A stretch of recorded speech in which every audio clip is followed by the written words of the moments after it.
Pourquoi tu cours? Voici Max Lalonde et Élissa Legault, présentés par le Marathon Beneva de Montréal. Hey, c'est déjà le 10e et dernier épisode de Pourquoi tu cours, Élissa, salut. Salut, ça va bien? Ça va? Ça a passé vite? Oui, puis j'ai une petite fébrilité ce matin parce qu'on est la semaine du marathon. Ben oui, absolument. C'est un événement qui est tellement important. Il y a des gens qui écoutent ça. Si vous l'écoutez direct à la sortie, là, mettons vous êtes abonné là, sur toutes nos plateformes de la commission athlétique, puis vous l'écoutez dans 5 minutes, vous êtes dans la préparation. Oui. C'est là. Oui. Puis, mais merci pour la belle saison de podcast. C'était vraiment le fun. On a découvert du monde vraiment cool. T'sais, on est allé partout. On a parlé de nutrition, on a parlé d'entraînement, de prévention de blessures. Jacqueline, c'était écœurant la discussion avec elle. Kim Clavel, j'ai reçu beaucoup de commentaires de gens qui m'écrivent, qui me parlent de ce podcast-là. C'était le fun vraiment de faire ça, puis de sentir l'amour de la course à pied. Puis pas juste de la course à pied, plus que de se tenir en forme, puis bouger à travers ça. Je pense que c'est ça qu'on a réussi à générer aussi. C'est un beau message qu'on a eu avec tous nos invités, puis de voir un peu ce qui rassemble un peu tout le monde, c'est vraiment la course à pied, puis le dépassement de soi, la passion de ça. Là, fait que c'était une très belle saison. La nutrition, puis moi, je ressors éduqué, je pense, de ces semaines-là sur plein de trucs. Tu sais, quand tu as une vision de certaines affaires, la nutrition en course, c'est ça, faut pas... J'ai l'impression qu'on a comme défait des préjugés sur tellement d'affaires dans les dernières semaines, c'était vraiment cool. C'est vrai, je suis d'accord avec toi. Ouais, ça va être une belle semaine de marathon. Bravo à toute l'équipe du Marathon Beneva de Montréal qui travaille d'arrache-pied. C'est 3 jours cet événement-là, mais c'est 1 an de travail. Alex Raté, toute sa gang qui font un job exceptionnel pour ça. Les infos sont sur le site parce que là, le trajet a changé cette année, parce qu'il y a de la construction à Montréal, des fois. Là. C'est pas nouveau, tu sais. Mais pour vrai, c'est vraiment le fun. Puis après ça, là, on va rentrer dans la période où vous allez prévoir vos courses pour l'année prochaine. T'sais, on va sortir du marathon. Là, les gens vont commencer à regarder « Hey, je fais quoi l'année prochaine? » Parce que quand tu sors puis t'es fier puis t'as envie de le refaire, faut le prévoir comme là ou à peu près. Oui, mais en même temps, j'aimerais ça donner un défi à tous ceux qui participent, par exemple, au Marathon de Montréal ou à un autre événement, de pas tout de suite essayer de penser au prochain, puis d'apprécier le moment de la course, puis le après aussi, puis de juste... vous avez travaillé vraiment fort pendant plusieurs semaines, pendant plusieurs mois à préparer cet événement-là. Fait que de juste laisser retomber puis apprécier aussi le genre de off-season ou le après-course qui est plus tranquille aussi. Là. C'est important de le faire. Puis repos mental, physique. Puis après, on peut peut-être commencer à regarder les événements possibles. Vivre ce moment-là, quand tu réussis quelque chose, c'est niaiseux, là, c'est à petite échelle, là, mais je te l'ai déjà compté. Je m'entraîne au Orange Theory, c'est pas loin de la station. Puis on avait un défi de tapis roulant il y a pas longtemps. Puis honnêtement, ça me tentait pas. Là. Ça me tentait pas. Puis je suis arrivé ce matin-là au gym, puis là, tu vois sur le board, tu fais comme « Ah ouais, c'est vrai, c'est aujourd'hui le 5 km de tapis roulant. » Puis là, tu fais... Puis j'ai vraiment pensé m'en aller, pour vrai. Je l'avais comme pas préparé, puis j'ai fait « OK, gars, je vais y aller, je vais le faire. » Puis en course, il y avait un gars à côté de moi qu'on s'est entraîné ensemble toute l'année, mais sans jamais réellement se parler. Tu sais, moi, je fais mes affaires au gym, puis je sais pas, je disais « Comment je vais prendre ça relax. » Lui, il prenait pas ça relax à côté de moi, puis on a couru à la même vitesse à peu près toute l'année. Puis je veux pas comparer. On a parlé de la comparaison, là, mais souvent, je regardais du coin de l'œil. OK, il est à 7. Je fais courir à 7. Ça. Mais crime, j'ai fait mon meilleur temps en 5 sur tapis parce que lui, il courait à côté de moi. Puis pas dans l'inconfort. À la fin, c'était tough, mais c'est parce que j'avais comme quelqu'un pour faire comme... Pour te pousser un petit peu. J'avais comme un lapin, là. J'étais comme, OK, non, regarde, à 8, tu veux finir à 8? On va finir à 8. Let's go, on finit à 8. Puis c'était vraiment ça. C'était même plus de battre un temps, c'était juste de faire lui est capable, je suis capable, moi aussi. Puis quand on a fini, puis on m'a donné le temps officiel, j'ai fait comme, hey, je suis content. Pour vrai. Je suis vraiment, vraiment content. Puis j'essaie de pas le voir comme c'est la comparaison qui m'a amené à faire ça. Mais je me suis dit, hey, j'en ai besoin, je pense. De m'entraîner tout seul, je serais pas capable. J'ai besoin de gens alentour pour faire comme... OK, ça va dessus. C'est-tu juste moi qui est comme trop confortable dans mes affaires, là, puis ça fait 2 semaines que je suis pas venu au gym, puis là, ça repart. Là. Oui, puis je pense que c'est ça la beauté aussi d'un événement de course à pied, c'est que des fois, pour les gens qui sont justement plus habitués de s'entraîner seuls, mais là, t'arrives, puis t'as une masse de personnes qui courent avec toi, puis souvent, c'est ça qui fait qu'il y a la beauté de la course qui se passe, puis que tu fais des super temps. Et ce moment-là, tu sais, quand on monte sur la scène au marathon, là, puis là, tu vois des milliers et des milliers et des milliers de personnes. Là, tu vois les coraux l'un en arrière de l'autre. Puis tu vois le monde sortir du métro. Puis tu vois le monde... Il y a de quoi de spécial dans ces événements-là, vraiment à grand déploiement. Puis je sais que notre collègue Greg Lanctot fait le demi. Il s'entraîne pour le demi. Puis tu sais, Greg... Gilbert Delorme, même pas à couleur de ses running shoes d'ailleurs. Là. il s'est commandé des running shoes qu'il peut juste avoir aux États-Unis. Il a fait livrer au chalet à Gilbert avec qui je fais le show du matin. Puis Gilbert, lui, des running shoes, c'est noir. Ils sont genre mauve, jaune, orange, violet. Il ouvre la boîte, il fait calvaire, qu'est-ce que c'est ça, ces running shoes-là? Puis, mais il dit ça va me permettre de bien me sentir. J'ai hâte de faire de l'événement parce que c'est mes souliers d'événement. Tu sais. Il a comme tout fait pour que ça soit plaisant. Il a pensé à tout, son arrivée, sa préparation. Sa blonde a fait le marathon pour tous, le marathon en cœur de Paris. Marianne, fait que lui, ça l'a comme poussé à faire ça. C'est beau de voir ces histoires-là, de voir qui motive qui là-dedans. Oui, puis je pense que c'est aussi une bonne... un beau modèle aussi, justement. Il a fait sa préparation, mais il y a tous les petits détails aussi qui donnent envie de participer, les souliers, préparer sa nutrition, tout, avoir ton plan de match, puis être comme, OK, là, je suis prêt, là. Notre invité de cette semaine, présente-nous-là. Je pense qu'il déménage à la station, il est arrivé avec ses valises, puis son sac, ses affaires. Mais c'est quelqu'un qui est très connu dans le domaine de la course à pied. Oui, on reçoit Charles Philibert-Thibouteau. Donc, c'est quelqu'un que j'ai connu, moi, par le passé. Puis, dans le fond, il a participé à plusieurs Jeux olympiques, dont celui de Paris cet été. Puis, je pense que c'est quelqu'un de très inspirant aussi. C'est quelqu'un, je veux pas dire vétéran, mais qui a beaucoup d'expérience. Puis, on peut apprendre beaucoup là, en cette semaine pré-marathon. Là. Fait qu'on le reçoit tout de suite à Pourquoi tu cours. Un immense merci à nos fournisseurs officiels de la commission athlétique Best Buy qui nous fournit l'équipement audiovisuel qui nous permet de vous présenter plein de podcasts, tous aussi intéressants les uns que les autres sur les plateformes de la commission athlétique. Et merci à JC Perrault pour le mobilier qu'on a dans le studio de la commission athlétique. Puis une des bonnes façons de contribuer avec JC Perrault à développer le sport étudiant, le sport amateur, c'est en réservant des glaces au complexe JC Perrault à Saint-Roch-la-Chigan. C'est super simple. Une partie des sous va directement dans encourager la jeunesse à bouger. Alors merci à JC Perrault, merci à Best Buy. Charles, salut! Salut! Là, c'est spécial parce que le dernier épisode, c'était Kim Clavel pour regarder en dessous de la table. Fait que tu caches la TV. Je la salue, Kim. Merci qu'on l'aime beaucoup. Merci d'être là, c'est vraiment le fun. Ah, ça me fait trop plaisir. C'est un plaisir d'être de retour à Montréal. Ouais, parce que là, ta vie dans les dernières... Attends, ben je savais. On va commencer par la question qu'on pose à tout le monde parce qu'on commence le podcast tout le temps comme ça. Pourquoi tu cours, toi? Pourquoi je cours? Je cours parce que je pense que quand j'étais jeune, j'étais très sportif, puis je voulais faire du sport de haut niveau, puis rendu genre en secondaire 4-5, c'était assez clair que si j'allais faire du sport de haut niveau dans ma vie, ça allait pas être en ski de slopestyle ou en soccer, ça allait être malheureusement à l'époque en course à pied, mais évidemment j'ai appris à aimer le sport, puis c'est comme ça que je me suis lancé dans l'athlétisme et la course à pied. C'est intéressant ça, apprendre à aimer le sport, parce qu'à la base, il y a d'autres sports qui t'intéressaient, j'imagine? Ouais, ben tu sais, courir, c'est un sport qui est extrêmement difficile. Ben oui. Dans le fond, moi, je suis un peu quelqu'un d'intense, puis si je me donne dans une activité, j'y vais à 110%. Donc, dans tous les sports que je faisais, c'était un peu ça mon motto.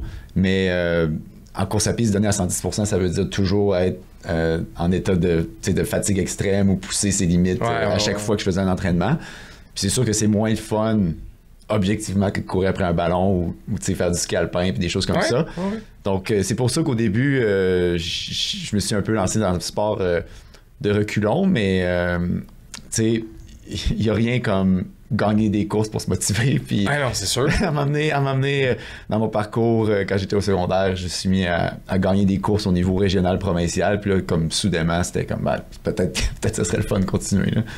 Intéressant. Fait que ce qui te gardait au début, c'était vraiment le fait que tu étais bon puis que tu avais des résultats autour de comme les efforts que tu mettais. C'est ça. C'était comme l'aspect que j'avais une compétitivité qui me drivait. Puis, tu sais, au début, c'était d'être le meilleur coureur dans la région de Québec. Après ça l'a été au niveau provincial. Puis après ça, je suis déjà rendu à l'université. Là, on regarde le niveau national et tout. Puis c'est toujours... ça a comme toujours été un peu la carotte que je courais après, tu sais, puis un peu cette soif de résultats puis d'être compétitif toujours à un plus haut niveau, puis ça m'a mené où je suis aujourd'hui. Quand tu as commencé, est-ce que c'était facile à ce moment-là pour toi? Est-ce que c'est quelque chose que tu as pogné puis déjà là, en commençant, tu as une tête au-dessus des autres par rapport aux résultats? Non, vraiment pas. Dans le fond, dans mon école secondaire, j'étais comme le meilleur athlète, le meilleur coureur. Puis mettons au soccer, j'étais tout le temps le petit vite, infatigable. Mon prof d'éduc, shout-out à Vincent Fortier au séminaire de Père-Maris, il m'obligeait à faire l'athlétisme puis le cross-country à toutes les années. Okay. Puis tu sais, jouer au soccer, fait que c'était, tu sais, je faisais une pratique de soccer de 3h30 à 5h, puis à 5h, j'allais faire une pratique de cross-country à tous les jours. Puis, tu sais, disons que ces techniques de coaching n'étaient pas super avancé. Fait que tous les jours, après une pratique de soccer, c'était une pratique de cross-country où j'allais 11 sur 10 d'efforts. Donc, je peux vraiment tomber en amour avec le sport parce que je pense que c'était intense comment... Tu sais, je faisais 3 semaines dans l'année de cross, 3 semaines dans l'année d'athlétisme, vraiment à bloc avant les championnats. Puis après ça, j'arrêtais, j'en faisais pas le reste de l'année. Puis c'est seulement rendu en secondaire 5. De secondaire 4 à 5, j'ai eu une première poussée de croissance. Puis secondaire 4, championnat provincial de cross, je suis arrivé dans les derniers parce que j'ai perdu un soulier dans le bout. Secondaire 5. J'ai dit à mes parents après cette course-là, plus jamais je fais de la course à pied de ma vie. J'ai dit ça mot pour mot. Puis en secondaire 5, je suis revenu post-poussée de croissance, puis je suis arrivé 2e. Puis là, je me suis dit, peut-être que ce serait le sport qu'il faudrait que je considère plus sérieusement. C'est intéressant parce qu'à ce moment-là, tout ce que tu voulais, c'est gagner ta vie ou vivre du sport, à tout le moins. Là. C'était pas trop clair à la fin du secondaire parce que je voyais pas, je croyais pas que j'avais un talent exceptionnel dans un sport en particulier. Ouais. Je faisais beaucoup de sport parce que j'appréciais, mais tu sais, si je repense à moi quand j'étais un môme, genre au primaire, pendant un bout de temps, je voulais jouer au soccer professionnel. Je voulais faire du ski, mais tu sais, tout a toujours été autour du sport, axé sur le sport. Puis, le rendu, tu sais, à un moment donné, t'as comme un reality check, là, tu sais, au secondaire. J'étais pas assez bon au soccer pour aspirer à de quoi là-dedans. En ski alpin non plus, je faisais des films de ski, mais c'est moi qui étais derrière la caméra parce que j'étais pas assez bon sur les jump et les rails. Ça allait pas se passer là-dedans. Puis, la course à pied, c'est comme, bon, je suis assez bon en course à pied pour courir pour une équipe universitaire au Québec. Ben, allons-y avec ça. Ça va être le plus haut niveau que je peux atteindre dans un sport pour le moment. Puis t'es tombé dans une bonne équipe aussi, là, assez reconnue dans le fond de l'Université Laval comme la profondeur qu'il y a chaque année dans cette équipe-là. Là. Ouais, ben c'est drôle parce que quand je suis embarqué à l'université, c'est vraiment à ce moment-là que le club d'athlétisme de l'Université Laval a comme commencé son développement puis sa lancée vers ce que c'est aujourd'hui. Parce que dans la région de Québec, il y avait 4 bons coureurs, incluant moi, tous dans la même année. On était les 4 meilleurs coureurs de la province. Wow. Puis on a tous décidé de rester à Québec, d'aller à l'Université Laval, puis de se faire coacher par le même entraîneur. Moi, j'avais pas eu d'offre pour aller ailleurs au Canada, aux États-Unis, mais certains d'entre eux en avaient eu. Puis tout le monde, on a juste décidé, non, on reste à Québec, on stick ensemble, puis on va devenir le meilleur groupe au Canada. Puis c'est comme l'élan, je pense, qui a vraiment contribué à ce que le club aujourd'hui, tu sais, ça c'est genre 15 ans plus tard, ils ont plusieurs titres nationaux en cross-country chez les hommes et chez les femmes. Puis ça a commencé 2010 quand je suis rentré à l'université un peu là. Puis à ce moment-là, puis même aujourd'hui, parce que tu sais, c'est une scène qui est peu connue pour nous, on sait que mettons NCAA aux États-Unis, il y a football, il y a basket, il y a golf. C'est comment l'athlétisme dans les universités américaines, est-ce que ça occupe une place importante? Oui, c'est extrêmement compétitif. Puis je dirais que tu sais, dans ce temps-là, moi, j'étais naïf, je savais pas trop comment ça fonctionnait, mais si tu veux devenir professionnel dans l'athlétisme, d'habitude, tu passes par la NCAA. À la fin de tes années, si tu as fait un assez bon résultat au championnat national, tu te fais offrir un contrat professionnel. Puis c'est en passant par les États-Unis, d'habitude, que tu peux avoir les contrats les plus lucratifs. Puis le niveau est extrêmement relevé. Récemment, en demi-fond, le niveau NCAA est rendu extrêmement fort, puis on voit des gars de plus en plus jeunes qui rivalisent en demi-fond avec les athlètes plus vieux, plus expérimentés. Mais en sprint, qui est comme un groupe d'épreuves où les jeunes ont beaucoup de succès, ça arrive à chaque année qu'un champion NCAA va après ça gagner le championnat américain ou championnat d'ailleurs au monde, puis va compétitionner aux Olympiques ou aux mondiaux. Donc, le niveau NCAA en athlétisme, c'est quasiment ce qu'il y a de plus haut dans le monde sur beaucoup d'épreuves. Ouais, c'est intéressant. Ouais. Est-ce que tu penses que, puis là, c'est vraiment hypothétique, mais est-ce que tu penses que ça aurait fait une grosse différence d'aller aux États-Unis dans ton cas? Potentiellement que oui. Je pense que c'est juste le exposure à un différent marché qui fait en sorte que ça peut t'amener des opportunités.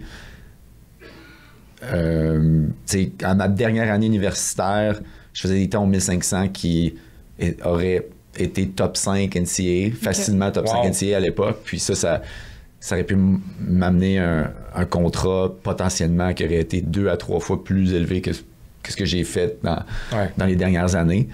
Mais en même temps, mon développement s'est bien passé parce que d'une certaine manière, j'étais comme un gros poisson dans un petit bocal, tu sais. Tandis que quand tu vas dans les NCAA, t'es un petit poisson dans un aquarium avec plein de gros poissons. Donc, je sais pas personnellement si je serais devenu aussi bon dans ces conditions-là. Moi, dans le Rouge et Or, j'ai aimé ça, être quelqu'un qui repoussait les limites, puis être un leader dans l'équipe. C'est une genre de personnalité comme ça. Chez vous, à Québec aussi, en plus. Ouais, ça, culturellement aussi, dans le temps, j'avais une blonde, famille, amis. Les gens de Québec qui sortent pas vraiment de Québec. C'est vraiment comme ça, culturellement. Puis, ça m'a jamais traversé l'esprit de quitter.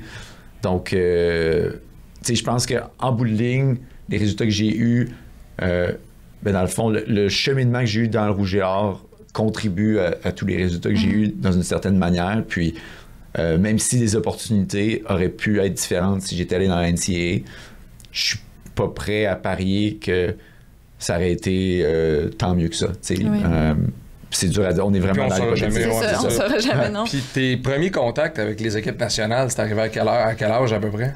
Ma première équipe nationale, c'était à l'âge de 22 ans seulement. C'était les championnats NACAC, là, ça c'est Amérique du Nord, Amérique centrale, Caraïbes, U23. Donc, c'est un championnat réservé aux gens de 23 ans et moins. Donc, première expérience d'équipe nationale quand même relativement tard. D'habitude, tous les gens qui vont aux mondiaux puis aux olympiques ont des expériences niveau U20 junior.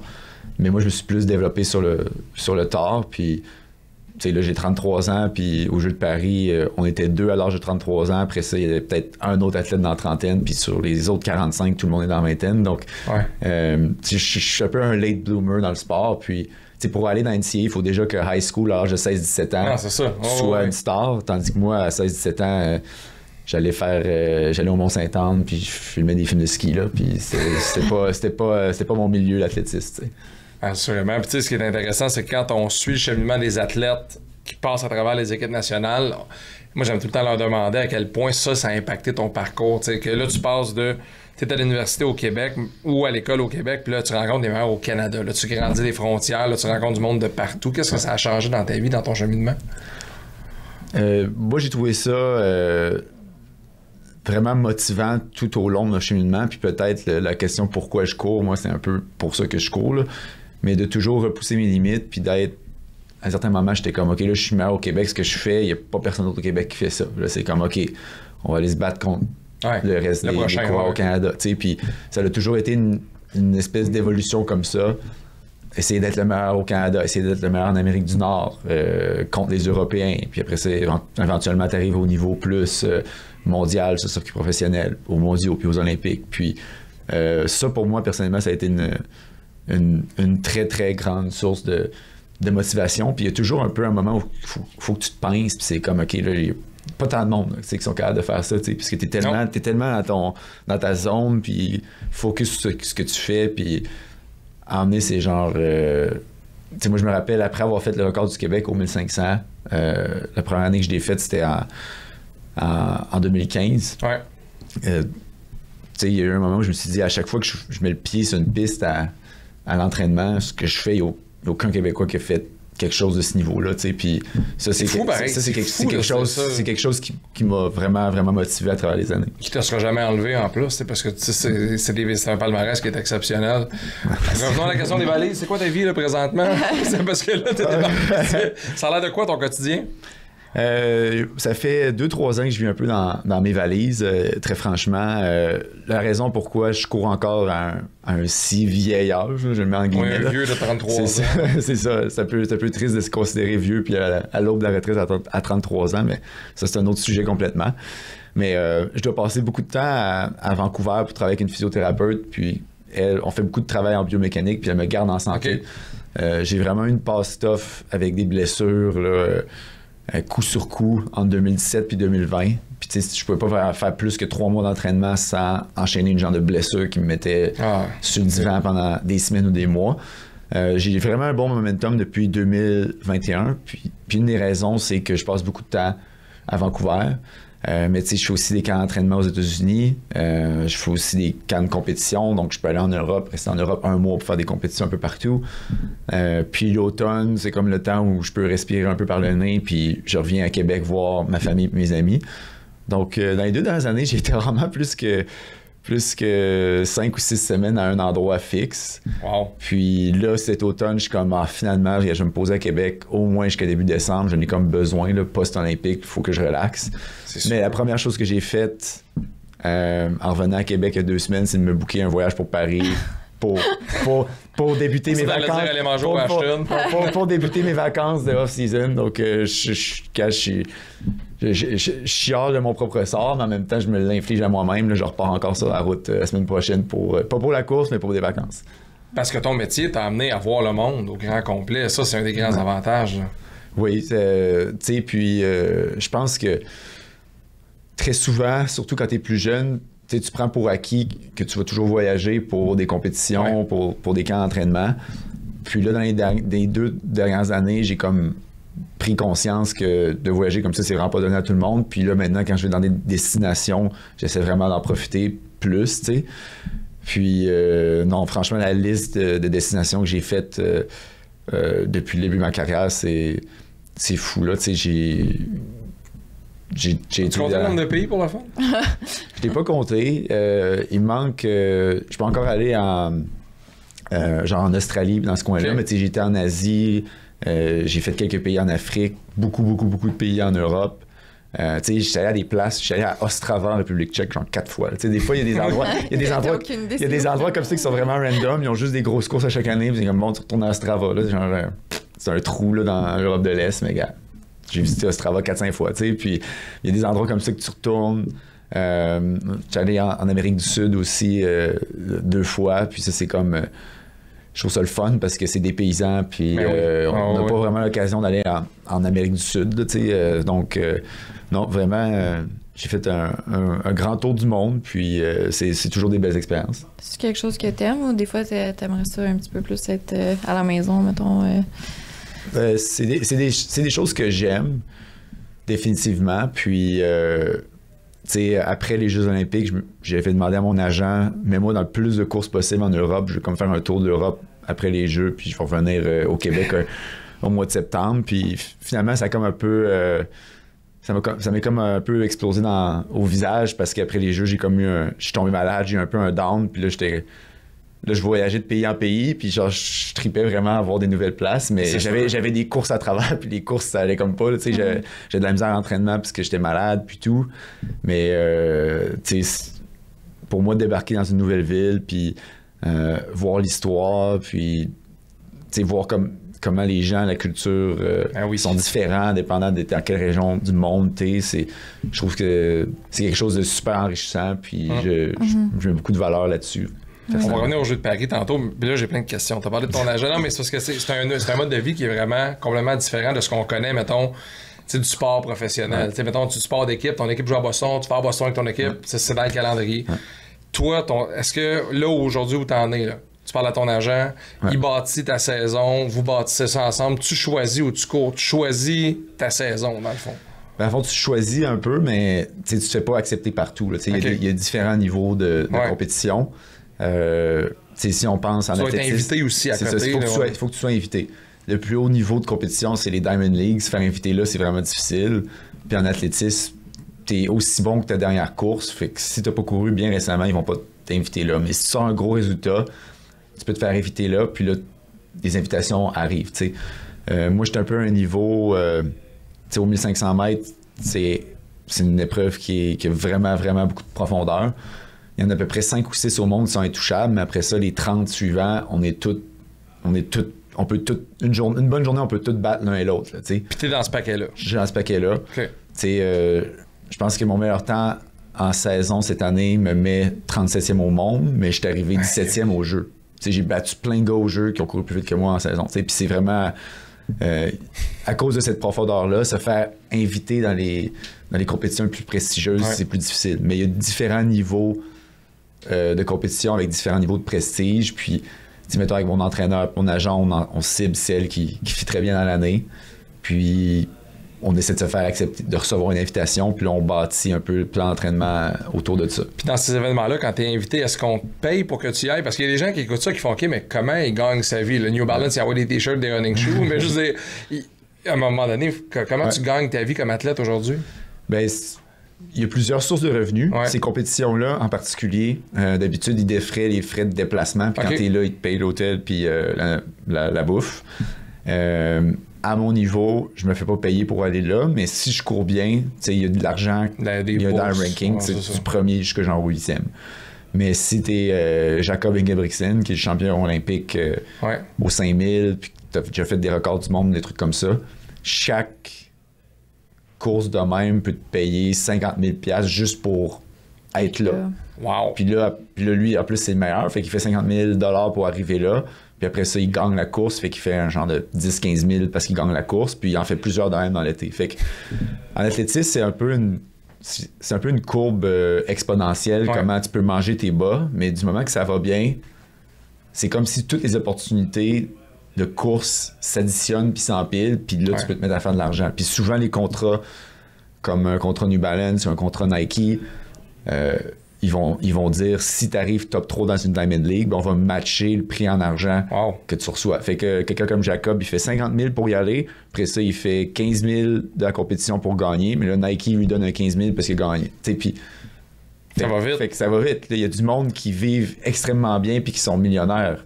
Mais dans la même course, moi, j'ai déjà été dans la même course que Jacob.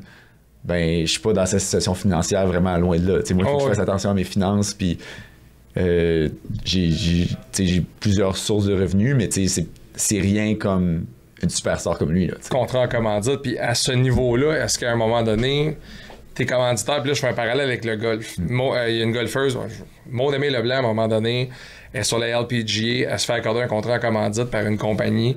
Puis la compagnie nous donne un bon montant. Elle connaît pas l'année qu'elle devrait connaître parce qu'elle est blessée, parce qu'il se passe un paquet d'affaires. La compagnie décide de retirer sa commandite parce que les résultats sont pas à la hauteur. Moi, j'ai trouvé ça très, très ordinaire. Mais est-ce qu'en athlétisme, c'est comme ça? As-tu une pression de performer quand tu as du monde qui te paye? Ça dépend des compagnies. Il y a des compagnies que si tu signes pour 3 ans, t'es correct pour 3 ans. Peu importe si tu te blesses ou quoi que ce soit. Il y a d'autres compagnies qui vont mettre... des conditions de performance, là. Puis une souvent qui est là, c'est je sais qu'avec Nike, tu peux signer un certain montant, mais si tu te qualifies pas aux mondiaux, aux Jeux olympiques dans l'année fiscale que tu es supposé recevoir ton salaire, ben, tu peux avoir une réduction de 40 à 60%. Donc il y a des gens qui se blessent, ils peuvent pas compétitionner, puis ils reçoivent cette réduction-là, mais ils restent quand même sous contrat. Puis il y a toujours un montant de base. Si tu signes un contrat, il y a toujours un montant de base qui va être là la plupart du temps. Ça fait vraiment retirer un contrat comme ça, à moins de faire des niaiseries. Je n'ai pas connaissance que ça puisse arriver. Là. Ça a beaucoup évolué, je pense, aussi dans les dernières années, il me semble, avec comme, des personnes, surtout aux États-Unis, qui parlaient. Les femmes aussi, avec les congés de maternité, puis la pression qu'il y avait avec ça. Fait que je pense que ça a un peu amélioré, j'ose espérer. Oui, vraiment. Puis je pense que je suis pas familier avec les contrats pour les femmes, mais je pense que maintenant, ils ont des clauses pour ça. Puis, parce qu'il faut que vous puissiez vous entraîner librement en pensant pas à l'argent. Pour que ça fonctionne, il faut que tu aies la tête claire. Du moment que tu te mets à penser à l'argent, tout flanche. Puis, le meilleur exemple que j'aime donner de moi-même, c'est que j'ai vraiment eu une progression linéaire toute ma vie, jusqu'à temps qu'en 2020, je devais changer de contrat.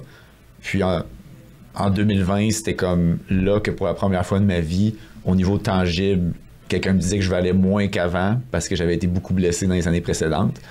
Puis c'est comme, il a fallu que, à partir de ce moment-là, j'ai eu des mauvaises courses, puis pour la première fois de ma vie, il a fallu que je travaille en psychologie sportive. Puis c'est là que j'ai été introduit à la psychologie sportive.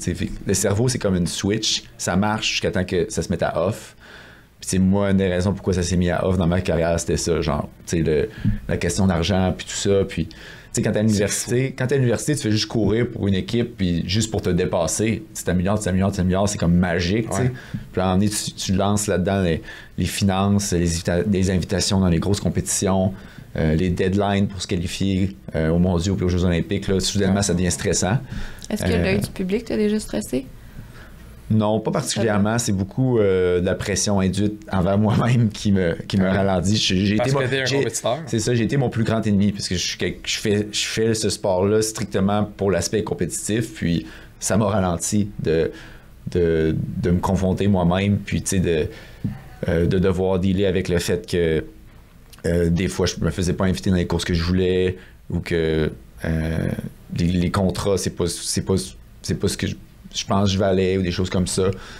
Donc, il a fallu que je travaille sur moi-même dans cet aspect-là parce que c'est le genre de pression que je me mettais à moi-même, tu sais. Puis, je pense qu'en 2020, c'était comme, bon, je veux prouver à tout le monde que je veux plus d'argent, fait que tu sais, je faisais des super bons entraînements. Ouais. J'étais dans la forme de ma vie, puis j'étais comme, bon, c'est le temps, là, je vais faire des courses, je vais leur montrer qu'est-ce que je vaux, puis je foldais, littéralement. Puis, on s'est rendu compte que c'était vraiment à cause de cette pression que je me mettais, là, tu sais, le fameux chip on your shoulder. Moi, je suis pas comme Michael Jordan, là. Genre, lui, il dit que tout le monde haït, puis c'est ça qui le motive. Moi, genre, si je me mets ce genre de pression-là, personnellement, c'est pas ça qui marche, tu sais. Donc, fait que c'est sûr que, comme tu dis, c'est l'aspect financier, tu sais, c'est comme tu mets ça dans l'équation de la performance. C'est vraiment un aspect difficile à gérer au niveau mental, mais si tu as un beau contrat, tu signes un contrat qui dure 5 ans, puis que tu as de l'argent... 40 pour t'entraîner, non, c'est ça. Tu t'en fous si tu te blesses, tu t'en fous si tu te qualifies pas pour les affaires, tu fais juste ce que tu as à faire, puis tu as du fun. Puis est-ce que l'inverse est aussi vrai, tu sais, tu fais garantir un contrat, est-ce que ça te permet à un moment donné de, je veux pas utiliser le prendre plus à la légère, mais tu sais, de courir dans la sécurité, est-ce que ça devient pas un double piège aussi de l'autre côté? Je pense que pour certaines personnes, ça peut être un double piège, ça dépend un peu de ton tempérament. Ouais, c'est ça. T'sais, moi, j'ai un tempérament où... j'attends vraiment le meilleur de moi-même, puis ma motivation à être compétitif, elle vient de moi-même. Il y a des gens qui sont extrêmement talentueux, puis pour qui, eux, la motivation, c'est plus un aspect externe. Ouais. Ils doivent se créer des scénarios externes. Ben, ça, c'est des gens, des fois, que la motivation, c'est plus difficile un peu, là. Fait que si tu te fais offrir ça, puis tu deviens un peu lazy, je pense que c'est déjà arrivé dans l'histoire du sport. Mais je peux pas dire que c'est mon cas personnellement. Là. Parce que c'est fou les disciplines que vous faites. Tu cours, tu t'entraînes longtemps tout seul, dans ta tête longtemps tout seul. Même si t'as une équipe, quand ça part, t'es en course, c'est toi avec toi-même. Ouais. C'est fou ces disciplines-là de sport individuel. Ouais, mais tu sais, c'est... Ouais, il y a quand même... Moi, je trouve que l'espèce de contraste entre ce qu'on fait à l'entraînement au jour le jour. Tu sais, quand on est en camp d'entraînement... c'est dole à mort. On se lève le matin, on mange, on va courir, on revient, on sieste, on retourne courir le soir. C'est monotone à mort. Il n'y a rien qui se passe, il n'y a rien d'excitant là-dedans. Ouais. Puis là, on se fait lancer dans le Stade de France quelques mois plus tard, puis là, t'es comme un gladiateur, littéralement. C'est comme ça que tu te sens. C'est comme ça que je décrirais mon expérience. C'est rentrer dans le Stade de France, tu te sens comme un gladiateur. C'est une espèce de contraste qui est fou, tu sais, parce que on a genre vraiment de la paix interne quand on s'entraîne au jour le jour. C'est une vie calme, mais il faut être quand même capable d'avoir les nerfs pour, quand c'est le temps de grincer des dents puis de te battre contre tout le monde devant 80 000 personnes. Faut que tu livres la marchandise. Là. Je pense que c'est quelque chose qui rend notre sport aussi beau au plus haut niveau. C'est l'espèce de contraste entre notre quotidien puis les grands moments. Puis on devient addict à ça pour vrai. C'est sûr. C'est sûr. Puis tu sais, les jeux, c'est tellement spécial pour tellement d'athlètes. C'est comme la finalité pour bien du monde. J'ai lu ta feuille de route, j'ai regardé où t'es allé, où t'as couru, ce que t'as gagné. Tu places où les Jeux olympiques, mettons, dans ta vie, dans tout ce que t'as fait? T'sais, c'est quoi la pyramide, mettons, d'importance pour toi? Oui, ben je pense que les Jeux olympiques de Paris, je pense que c'est ma plus belle expérience en course de ma vie. OK. J'ai eu quelques expériences dans des gros stades où il y avait 20 à 30 000 personnes, mais 80 000 personnes, c'était autre chose. Ah non, c'était... Fait que c'est les conditions, vraiment. Les conditions, ouais. Puis, cette année, il y a eu la fameuse ronde de repêchage, qui est comme une espèce de goulag, là, où si top 6 passait la première ronde, si tu passais pas, ben t'avais la ronde de repêchage de goulag, que si après ça t'es top 3, tu passes en demi-finale, puis j'ai été capable de passer, puis de faire la demi-finale à l'arraché, tu sais, mais même si j'ai pas fait la finale qui était mon objectif principal, de faire 3 courses en 3 jours dans ce stade-là, je suis vraiment content d'avoir eu cette opportunité-là, puis de l'avoir vécu, puis... Fait que toi, t'aimais mieux ou tu trouvais que c'était mieux la manière avant de qualification? Si on explique, mettons... moi, au niveau personnel, si on m'avait demandé avant les Jeux, j'aurais même mieux une qualification normale avec juste un nombre de qualifiés puis juste... les meilleurs temps. Les meilleurs temps, après ça, la ronde suivante. Mais si ça avait été ça, je serais même pas passé en demi-finale. Donc, moi, j'étais content d'avoir une deuxième chance. Puis cette deuxième chance-là, je l'ai saisie. Puis, tu sais, l'espèce de d'espèces d'éléments qui brouillent les cartes dans un événement comme les Jeux olympiques ou les mondiaux, c'est d'être capable de revenir plusieurs jours d'affilée puis de délivrer un niveau de performance au top, mais sur plusieurs jours. Il y a beaucoup de monde qui arrive dans les Diamond League, ils courent super vite, mais c'est une journée, c'est fini.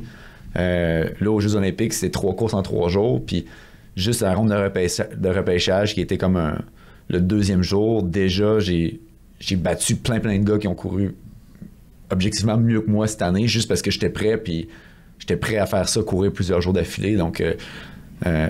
si c'était de moi, j'aurais pas mis cette ronde-là, mais là, pour l'avoir vécu, je suis content d'avoir couru 3 jours de suite, puis moi, on m'a dit, tu me dis, t'as une 2e chance pour passer en demi-finale, ben je l'ai saisi, là, fait que, je sais pas comment, probablement que, objectivement, je retournerais juste à un format normal, mais là, je suis content d'avoir vécu puis d'avoir profité de ça cette année. Là. Ben oui. Puis à l'entraînement, vous l'aviez pratiqué dans le fond? Est-ce que vous faisiez plus de séances collées, difficiles pour pratiquer justement des journées de compétition back-à-back? Pas nécessairement des séances collées, mais juste un volume total vraiment global qui était assez haut pour un coureur de 1500. OK. Puis c'est ça, tu sais, des entraînements, oui, spécifiques 1500, mais cet été, j'aurais pu courir un excellent 5000 aussi. Puis souvent, c'est un peu cette force-là ou genre cette endurance-là que tu as sur un 5000 qui te permet de bien récupérer entre des rondes de 1500. C'est comme un peu le même skill set. Donc, j'étais juste prêt pour ça. Puis on le savait que je pouvais courir 3 jours de suite puis quand même faire un PB le 3e jour. Puis cette année, j'ai fait...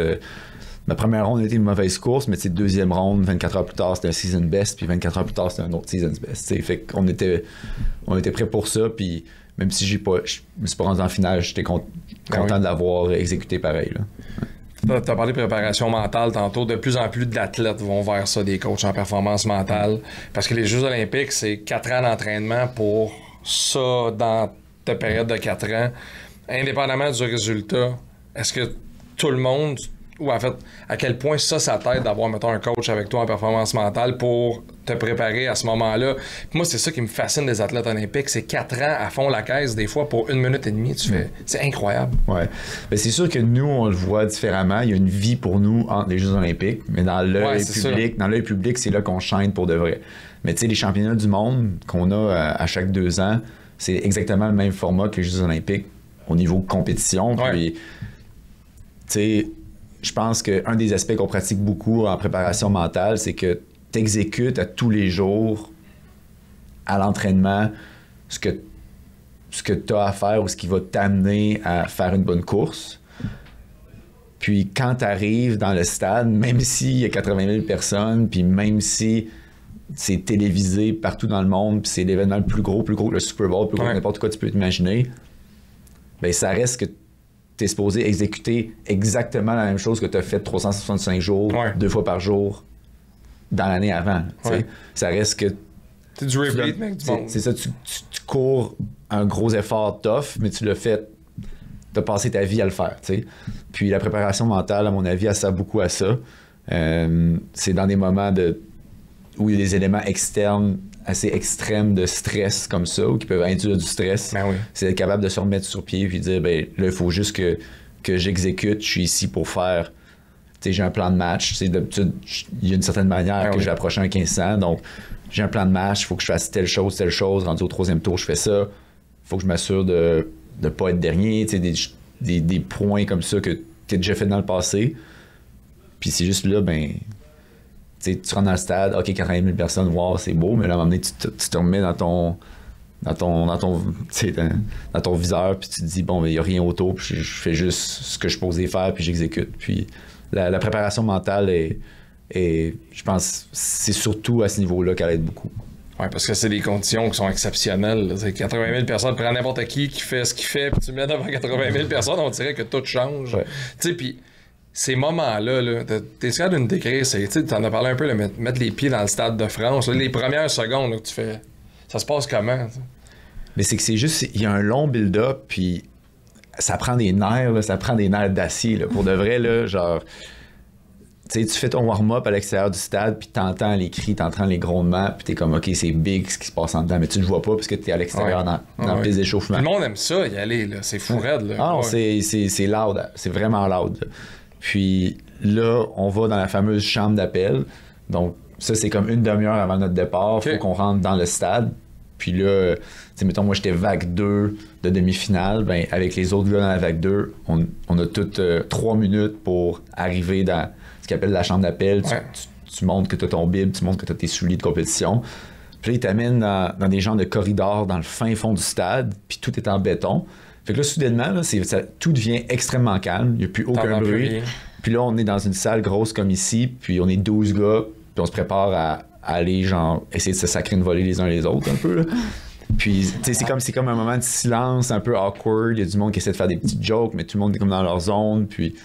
C'est super awkward. On est pogné, on s'échauffe pendant 1 heure de temps. Après ça, on est pogné là-dedans à pas bouger pendant 15 à 20 minutes. Aïe, aïe. À mettre nos habits de compétition, à mettre tout ça. Puis après ça, ils nous disent, OK, alignez-vous. Donc, 1, Gabrielsen, 2, Cole Hawker, 3, Charles-Philippe Bertibouteau, 4, Asdinat. Puis là, on se met en ligne. Puis on marche en file indienne jusqu'à la sortie qui nous amène dans le milieu du stade. Puis là, ils vous présentent. Pas à ce moment-là encore. Mais c'est que la marche vers la chambre d'appel jusqu'à la sortie, là, les grondements reviennent, là, puis c'est comme de plus en plus fort. Puis là, t'entends le monde taper au-dessus. Puis là, c'est là que c'est comme un moment, genre, man, c'est comme être un gladiateur. Le film Gladiateur, c'est drette ça, tu sais. Puis t'es en file indienne, puis là, ils t'arrêtent devant la porte, ils attendent genre 2 minutes. Puis après ça, ils disent, OK, 1500 hommes, vague 2, 1, 2, 3, go. Puis là, tu cours sur la piste. Puis là, c'est comme le moment où tu regardes autour, puis t'es là, holy shit, là. Puis c'est indescriptible, mais là, comme on disait, niveau préparation mentale, tu vis ça pendant quelques secondes, puis après, c'est comme tu te mets ça en ligne, puis OK, remets-toi dans ta bulle, puis il faut que tu exécutes. Puis tu sais, on se remet ça en ligne, ils présentent quelques personnes sur la ligne de départ, puis là, évidemment, ils vont présenter le français. Là, quand ils présentent le français, le stade explose, ça en donne mal aux oreilles. C'est juste... c'est ça, cette expérience-là globale là, de course à Paris, c'était juste exceptionnel de A à Z. C'est fou, Rad. C'est vraiment fou. Moi, j'avais une question, mettons, au niveau préparation mentale, justement, mais pendant la course, est-ce que... Parce que, mettons, en marathon, nous, on fait beaucoup de préparation, justement, parce qu'on est quand même longtemps dans notre tête. Tu parles longtemps, hein? Longtemps dans ta tête, ouais. Je me demande, mettons, en 1500, est-ce que tu as le temps de réfléchir ou c'est plus comme tu exécutes ce que tu as prévu ou ce que tu espères qu'il va te passer, mettons? Je dirais qu'au 1500 puis au 800, c'est 2 courses où tu penses à ce qui se passe, mais il faut que tu prennes des décisions en dedans de t'as pas le temps. Ouais. C'est le genre d'affaire, t'es dans le peloton, s'il y a un trou, tu te dis, il y a un trou, go. Puis si tu y penses plus longtemps que ça, tu perds ton ouverture, puis souvent, c'est l'espèce d'avantage tactique que tu peux avoir, tu le perds. Sur 800, sur 1500, c'est vraiment de même. Sur 5000, par contre, t'es plus dans un train, puis tu sais, que tu perds une coupe de position à mi-course, tu t'en fous un peu, tu te dis, on garde ton rythme, reste calme, je vais refaire mon chemin. Ouais. Mais 1500, c'est vraiment... Tu te sacs dans un peloton, tu joues du coude, dès qu'il y a un trou, tu rentres dans le trou, tu laisses pas le monde te piler ses pieds, puis si t'as pas la clarté d'esprit de prendre ces décisions-là en dedans des fractions de secondes, ben ça peut te coûter la course, tu sais. Puis moi, je pense qu'en demi-finale, j'ai fait des erreurs tactiques qui m'ont coûté ma course, puis c'est le genre d'affaires que j'étais sur un pace de PB, il y avait un trou peut-être à m'amener à quelque part dans le 3e tour que j'aurais dû voir, mais j'étais déjà à bloc, puis je l'ai pas vu, puis à cause de ça, j'ai été pris derrière un gars qui m'a vraiment bloqué, puis le peloton m'a passé au complet parce que j'étais pris derrière lui, puis je suis passé de 6e à dernier dans le backstretch. Mais tu sais, au 1500, il faut que tu aies la clarté d'esprit que genre un demi-tour avant, s'il y avait une genre d'ouverture que j'aurais pu utiliser, il aurait fallu que je passe là, tu sais, puis je l'ai même pas vu, puis je regarde la course encore à ce jour, puis je la vois comme pas des fois, là, tu sais, fait que non, c'est vraiment moins du... Tu sais, au marathon, tu te parles, faut que faut que tu sois positif, faut que tu utilises un langage positif, tu sais, genre ça va bien, ok. Là, il y a une côte, là, genre respire. Puis quand tu as fini la côte, ok, reprends ton rythme. C'est un dialogue interne comme ça. On l'a beaucoup au 5000 pour 10 000, mais 1500, c'est juste embarque, puis tu sais, la commande que tu te donnes, c'est littéralement go. S'il y a un trou, go. Si quelqu'un donne un kick, go. Puis tu peux pas te permettre un dialogue interne bien plus élaboré que ça. Dans le peloton, dans une situation comme celle-là, je vais faire un parallèle avec la course automobile, est-ce qu'il y a des règles non écrites? Est-ce qu'il y a un genre de respect? Est-ce que c'est de l'animosité? Tu sais, en course automobile, tu mets tes 2 roues dans l'asphalte, tu sors de la piste un peu, des fois c'est mal vu, t'accroches un gars, tu fly, il m'a accroché. C'est comment dans ton sport? Spécialement sur 1500 mètres, là, on se pile ses pieds puis ça joue du coude, puis...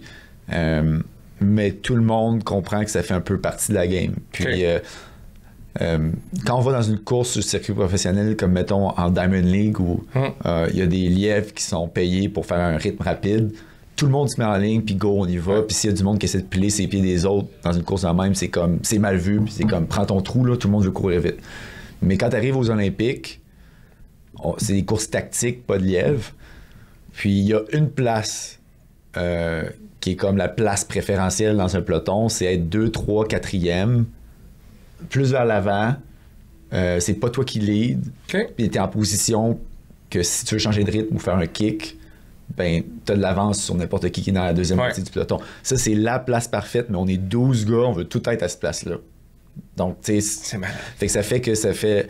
On va à des rythmes quand même extrêmement élevés, mais en plus, on est comme en peloton comme ça, à toujours se battre, à vouloir avoir cette position-là. Puis, tu sais, à un moment donné, dans ma demi-finale, il y a eu un moment au deuxième tour où le Kenyan Chariot m'a passé un peu à l'extérieur comme ça, puis il essayait de refermer sur moi, puis il a fait que je me dise non, lui, là, il passe pas là. Puis c'est juste, tu sais, tu sors ton coude comme ça, tu te remets là, puis t'as un gars là en plus, fait que lui, si avec son back kick, il te rentre dans les tibias, tout le monde peut tomber en pleine face, tu sais, mais on est littéralement les uns sur les autres à essayer d'avoir la meilleure position possible, puis ce Kenyan-là, il s'est essayé, puis juste parce que je me suis avancé et j'ai refermé le trou, un demi-tour plus tard, il était redevenu comme dans les... genre, il est passé peut-être de 6e à avant-dernier, tu sais.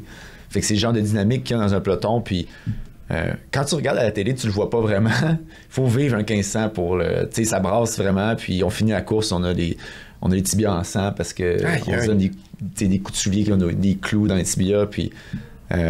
c'est ça, c'est quand même physique, puis c'est attendu aux Jeux Olympiques que ça va être des courses physiques. Les gens viennent voir ça. Ouais.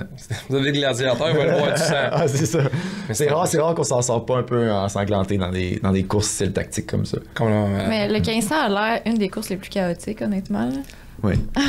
Ben, j'ai un méga biais, là, évidemment, parce que c'est mon épreuve, mais je trouve que c'est de loin l'épreuve la plus exaltante en athlétisme. Puis, tu sais, moi, mes amis qui se sont mis à regarder l'athlétisme parce que j'en faisais, ils disent, maintenant, on regarde des 1500, puis le cœur va nous arrêter parce que c'est la seule course où, à cause de l'aspect tactique, les 12 compétiteurs restent ensemble, puis tu peux arriver à 100 mètres de la fin, puis dans les 12, c'est pas qui va gagner, là. Tandis que sur un sprint, tout le monde est à fond, puis c'est assez clair que...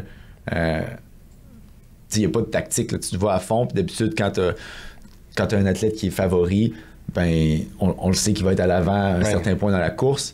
Après ça, tu as le 800, où au lieu d'être... C'est un peu comme le 1500, mais au lieu d'être 12, ils sont 8. Fait que si tu as une course stratégique au 800, à la fin, ils sont 8 à se battre pour la première place. Nous autres, on peut être 12. Après ça, tu montes au 5000, où ils sont 16 sur la ligne de départ, mais habituellement, un 5000, dans une course de 13 minutes, les leaders vont se détacher quand même du reste du peloton, puis c'est un kick infernal, tout comme au 1500, mais au lieu d'être 12 gars, ils sont 5 ou 6 au max. Donc, l'espèce d'aspect de tout peut se passer, tout le monde est un peu au même niveau, puis tout le monde a vraiment un shot à faire le podium. Ouais. C'est vraiment au 1500 que ça se passe, puis c'est comme 3 minutes et demie, c'est la longueur parfaite pour une course, c'est 13 minutes, 26 minutes pour un 10 000 ou un marathon, il y a des moments où tu perds un peu le focus. Mais non, c'est sûr. 1500, c'est 3 minutes et demie de juste action-pack, puis tu sais pas qui peut se passer, puis c'est extrêmement compétitif. Là. Mais même niveau spectateur, là, c'est comme un sprint, des fois, ça va tellement vite que t'as pas le temps de build un peu l'excitement de qu'est-ce qui va se passer. Puis un 5000, 10 000, des fois, ça devient... Pas que ça devient long, mais des fois, c'est comme... Bon, il y a moyen, c'est vers la fin. Fait que là, le 1500, je trouve, des fois, c'est comme été tout le temps comme, bon, mais il va se passer quoi, là? Fait que, je suis d'accord. À 33 ans, t'es parmi les jeunes vieux de ton sport, mettons. As-tu commencé à penser à après? Oui, là, j'ai plus le choix. Là. Je me suis dit, tout au long de ma carrière, je me suis dit jusqu'à Paris 2024, je veux vraiment être dans un mindset où je me donne toutes les chances pour performer au meilleur de mes capacités à ces Jeux olympiques-là. Puis, tu sais, j'aurais pu commencer à penser à ma carrière un peu avant, mais c'est que, tu sais, je m'aligne sur la ligne de départ contre des gars de 23-24 ans qui viennent de signer des contrats, puis que les autres, ils vont courir pendant 8 ans, puis ils sont dans le...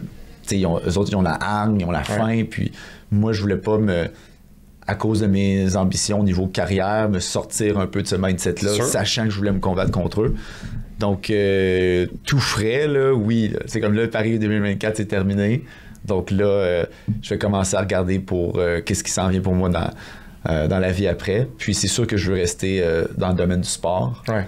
Que ce soit, tu sais, dans être entraîneur ou agent ou dans l'événementiel ou même...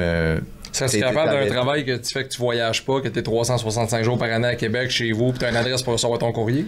Ben, pour de vrai, je me suis fait une genre de matrice là, de comme les opportunités que je pensais que je pourrais avoir dans le sport.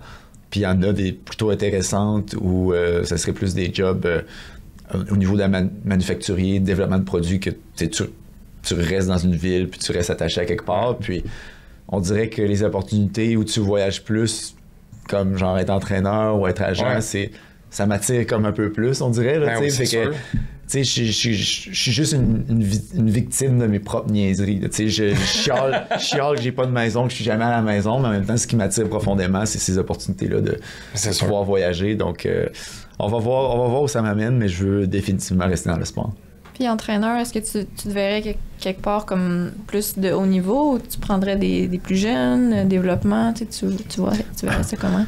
Je me vois vraiment au haut niveau, personnellement. C'est là que mon expérience allait. Je pense que une opportunité de rêve, c'est une opportunité où être coach, c'est de faire des programmes d'entraînement, mais c'est aussi une connexion au niveau humain et émotionnel avec l'athlète. Puis tu sais, c'est d'être capable de faire un plan d'entraînement pour un athlète, puis surtout au niveau où comme on a tous les facteurs comme les finances, puis tout ça qui viennent en ligne de compte.